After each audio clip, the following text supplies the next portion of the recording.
Good morning, everybody. It's June 19th, or what we're all, this country, or many people are celebrating Juneteenth.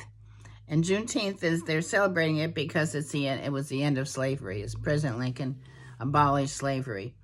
And so that's a good thing.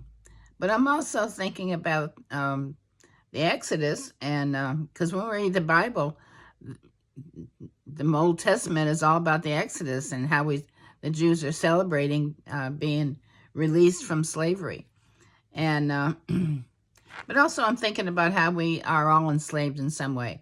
We can get enslaved to drugs or alcohol or substance abuse of some sort, or even anger issues, or many things can enslave us. So I'm looking at Joshua 1 and 8. It says, the book of the law, this is Moses has died, and the God's talking to Joshua, his predecessor. It says, the book of the law shall not depart from your mouth, but you shall meditate in it day and night, and you shall observe to do according to all that is written in it, for then you will make your way prosperous, and then you will have good success.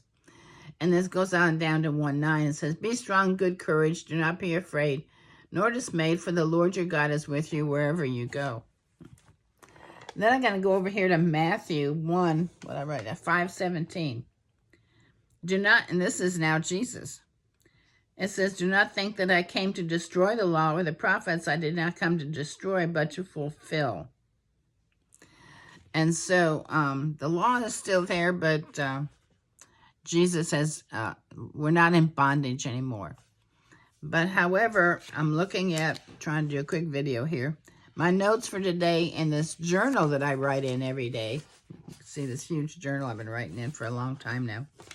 And this is a secular staying. It says, somebody, I don't know, I can't even pronounce the name of the person that they say wrote this. Take up one idea, make that one idea your life. Think of it, dream of it, live on that idea. Let the brain, muscles, nerves, every part of your body be full of that idea, and just leave every other idea alone. This is the way to success. Well, you know, the world can come up, that's good thought. The world can come up with a lot of things to be happy.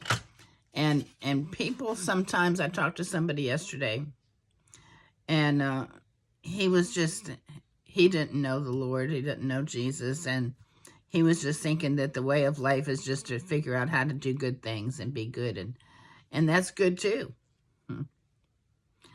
But, you know, what is it we need? Let's think about Jesus. You know, I think about WWJD. You know, those little things, you used to have a bracelet or whatever, and they said WWJD. And so that was such a good thing, but it came and went for some reason, just like a lot of fads. But WWJD meant, what would Jesus do? And that's what we need to think about. You know, we need to think, but we need to study the Bible. We need to pray. We need to listen to preaching and the prophets and whatever to know, what would Jesus do? How are you going to know if you don't study and learn and be taught? So as we continue to study and learn and be taught, and then we know how to act and know how to do, what would Jesus do?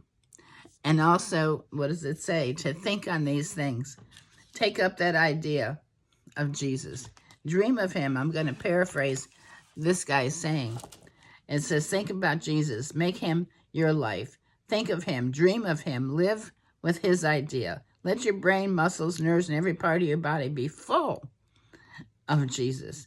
And just let every other idea alone.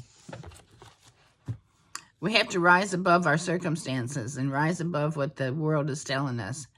And because he's the one that's our helper. He's left us with the Holy Spirit. He came and went as the Son of God, and he left us with the Holy Spirit. And the Holy Spirit is what allows us to think on him. And let our brain, muscles, nerves, and every part of our body be full of him, Holy Spirit. And just leave every other idea alone.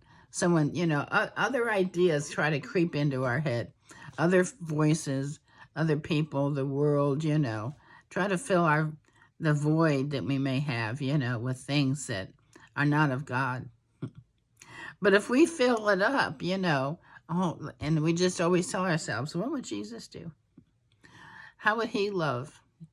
But you know, we're weak, and in our soulish bodies, we don't know how to do that. And so we need to call on the Holy Spirit. And I have to all the time. I say, Lord, let me love like you love. Let me, let my day be full of you, and let me hear your voice, uh, and let people hear your voice through me. Let me speak of your ways and always think of you. So, and you know what? Jesus says, I love you back. I love you more than what you even can imagine. So I'll see you later. Bye.